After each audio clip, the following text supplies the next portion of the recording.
Okay, let's start from the top. The You Name It challenge. This is everywhere. How'd this even get out like this? Explain it from the very original point.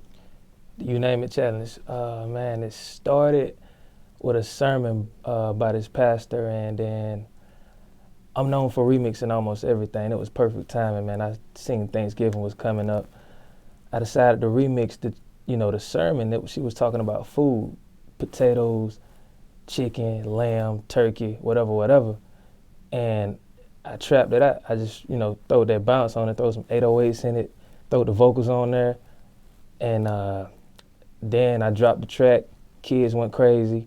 All the dancers went crazy. They started making up little dances to it. After that, Chris Brown got a hold of it. And once Breezy got a hold of it, that's when it really just took off, man, to the masses. It was crazy. He reposted my track twice. He reposted the video twice. And then he decided to do his own thing. He just made a video of him dancing to it, and that's where it's just everywhere. Now, the thing about challenges is so many people do them. When people are researching it, sometimes the creator of it gets lost in the sauce. Sometimes the creator is in the sauce, right? Absolutely. But in this case, it feels I didn't even know where it came from. I didn't even know who did it, and it's you. Absolutely, man. A lot of times you can get lost in the sauce. Do you feel lost in the sauce? Do I feel lost in the sauce? Not at all. There's a lot of misunderstanding going on about who actually created it, who started it, where did it come from, who's the owner of it. But I think we pretty much made that clear. So, okay. You sampled a sermon? Yeah. And the lady's name is Shirley? Pastor Shirley. Pastor Shirley. That's right. Now, is this something you see online? Is this something, explain how you even got into her sermon. What happened is I seen it was just they made a meme out of it, and it just went crazy, man. They just posted it like it was like a Thanksgiving meme, and she's just going on a rant about food. And then after that, I took the track, chopped it up, put it on the mixer and made a beat out of it. And it was just a random clip that I chose, and it just became a hit. It's like the hottest record out right now, man. So this is something that you are known to do. Mm-hmm. You take famous stuff or popular stuff and you remix it, chop it up, and then you put it out there. Right. And you hope people dance to it? Is that? Nah, it's not even a hope. It started with a hope. Now it's a guarantee. I can drop pretty much anything, man. I got like a DM full of requests, like, drop this what's going on, drop this. And I got different artists, that reach out to me, underground artists that's trying to get on, and they know I got the dancers on deck. Like, they gonna dance to anything I drop. So they want promo. So they know, like, the dancing is really what's going on now. Like, kids dancing to your music, it's probably gonna blow up. Or at least hit the radio. So you have a whole machine now. You got the dancers, you see certain things socially picking up or starting to bubble, and you jump on it, work on the records, put the records out, people start dancing, and you have a whole system. That's right. Yeah, that's what I do, man. Now, is this the most popular song in your whole collection that you've done at this point? Without a doubt. I've had a number of remixes that I dropped. When Birdman went on his rant, I remixed the whole Respect on My Name. A lot of people know me from that. I remixed the iPhone ringtone. Some people still got that as their default ringtone to this day. I just go to Walmart like, damn, that's my, you know what I'm saying? And I might take an old Michael Jackson song. Sampling, that's nothing I started. Let's get it right. Diddy started the remix. I just threw a little sauce on the remix, I honestly don't think Diddy gonna do it like I'm gonna do it. But shout out to Diddy, man. I'm just trying to do my thing, man. I just try to stay innovative because everybody's a producer these days. Everybody's a DJ. So what can make Remix God stand out from all these other DJs and producers? So I just remix anything, man. Everybody not doing what I'm doing. Now, is this a thing, though, where how you are able to see something, an element, right? Whether it's like a social media sermon, like how you did this. Mm-hmm. Is that a thing where you take an element, you put your own production, your beats and stuff to it, and you put it out and kids dance to it?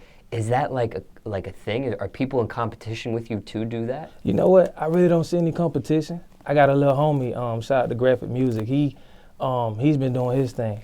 You know what I'm saying? I don't really see any competition. Besides us, I can't, Laura J, he's pretty dope. I haven't really seen much. No, but what I mean is, and not to cut you off, but Yeah. what I mean is, are you the only person in this world doing this, or is there other people like you doing the same thing? Oh, there's other people, absolutely. Okay, so that's what I'm saying. Is this a thing? It's a thing. It's a thing. It's just a very extremely... Like I do interviews with rappers. Uh-huh. Obviously, there's other interviewers doing interviews with rappers too, so I'm in a thing with other people. So this is a thing that you do that other people are in, you know, you don't see competition, but people are competing, trying to get absolutely the next thing, the next challenge to be the most popular challenge, and so on and so forth. Absolutely. It's just extremely rare. Not many people doing it.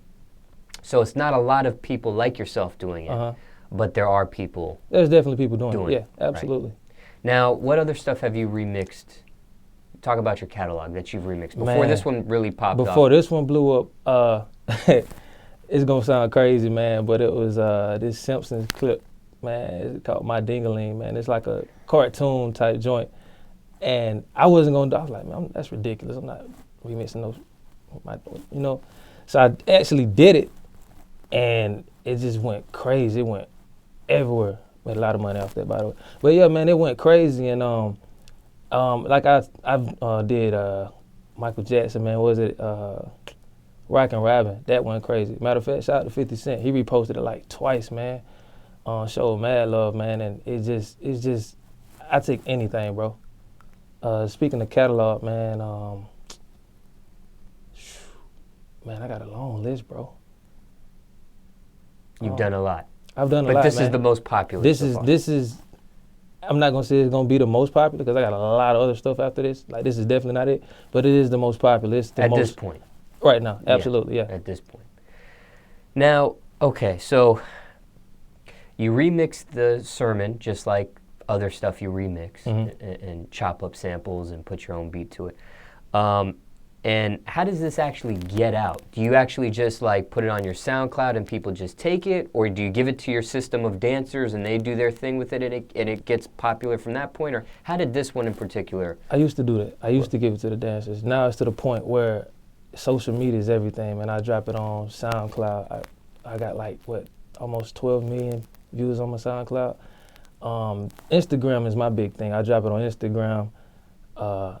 And then as soon as I drop it on Instagram, they immediately attack. Like, I'm instantly getting DMs, emails. Hey, can you repost this for me? Can you post me dancing to your remix? Boom.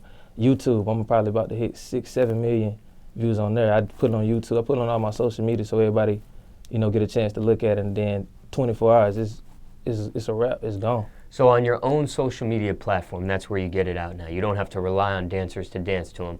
People are actively waiting for you to post the next song that you've remixed or chopped up a sample of. That's correct. Yeah, they're waiting on it, man. Yeah. Now, okay, so at what point did you know this one was going to be big, though, compared to all the other ones you've done before? You know what? Smallz, I would say the timing.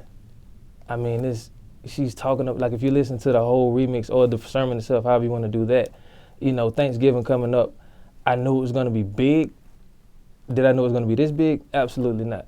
But I knew that, the way I formatted it, the way I put it, and at the time when I was dropping it, and it was already a nice meme, it was already a nice clip, everybody was, kind of getting into it, but I was like, okay, it's missing something.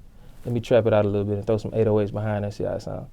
Now I can ride down the street, man. I turned on the TV, the AMA singing it, American Music Awards, man, it's everywhere. So I knew that, once I seen Chris Brown dancing to it, I knew it was over. I'm like, yeah, this is crazy. He's never danced to your stuff before? Not at all. Now, how long did it actually take you to make this song? You see the sermon meme online through social media. You grab it. Then how long did it take to, Thanksgiving is obviously this week, but how long before, give me the whole timeline. When you saw it, you do it, you know. Yeah, I dropped the track Smallz around, I would say maybe right at a week ago, man. Right at a week ago. So about a week and a half before Thanksgiving? Right. Okay. Not far long ago. Yeah. How long did it take you to actually make the record from the time you see it, grab it, you make it? I would say an hour and a half. An hour and a half. You made the beat and everything and arranged it in an hour and a half. And that's at a max. It might have been an hour 15, something like that. It would it's probably less than that, man. because I'm so used to what I do, and I try not to rush through it just to make something. It's always quality over quantity, but it ain't take me long. I knew, what was gonna happen. I was like, yeah, this is the one right here. Let me just stop before I do too much. So you make it, you put it out. How fast do you put it out after you make it? An hour and a half worth of work? When do you place it online? To be honest with you, my fan base is mostly kids, college people, man, college students. So I would say around, it depends on the time of the day. So if I do it at night, I might not drop it until the next day when I know people off work, kids out of school, you know what I mean? Like So you have a strategy. I got a strategy. You always got to have a strategy with releasing your content. Got a plan, man. Got a plan. How to have a plan. Now, okay, so when Chris Brown did it, that's when you kind of pinpointed it that it was going to be big. Right. Now, what do you attribute the song to its success at this point? Was it the Chris Brown doing it, or was it something else? You know what? Because there's a couple other challenges that are pretty hot right now. Absolutely. You got the mannequin challenge. That's crazy. Shout out to Ray challenge. Sherman, man. As a matter of fact, Slim, I just got through talking to Slim, man. Slim Jimmy. You got the Zay Hill figure. That's the homie, Juju on the Beat. Juju on the Beat challenge going on right now. Yeah, man. Shout out to all that, man. Nothing but blessings towards them, man. But right now, I think this what's going on, man. It's taking over the world, bro. Do you think this can be past 2016? Do you think this is a song that can end up being one of those Thanksgiving theme songs? It's gonna get played after 2016. Every year, bro. Every year, this is gonna be the one. I would say, we eat good on Christmas too, so I'd probably get played at Christmas. Now, okay, obviously a lot of people are doing the challenge. You've been watching a lot of people doing the challenge. Right. Favorite celebrity reaction to the record so far? Oh, man. Obviously, Chris Brown popped it off. That's the home. Shout out to Dwight Howard, man. He actually reached out to me like, yo, you did this, how can I get all your other stuff? And I just had watched him whoop up on Dwayne Wade the previous week. So that was love, man, for him to DM me and show that love, man. Dwight Howard, I seen Sierra, Kevin Garnett. Oh, man, it was on WWE Raw last night. They was singing it. I'm like, this is crazy. But Dwight Howard, man, that's the homie, man. I would say that's probably one of my favorite celebrities that's showed love.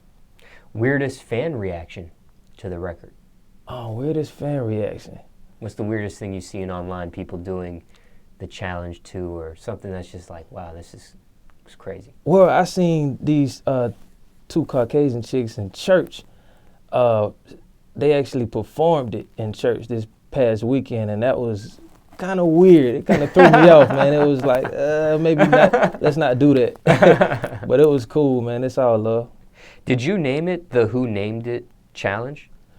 I didn't name it. No, Chris Brown named it the You Name It challenge. And that's another thing that it needs to be cleared up. A lot of people's saying I created the challenge. I created the song. Chris Brown created the challenge. That's it. That's what happened. Now, have you been in touch with Shirley Caesar at all? Nah. Has she reached out, or you reached out to her or anything like that? Not yet? Not yet. Not yet. Not yet. I'm pretty sure we'll cross paths though.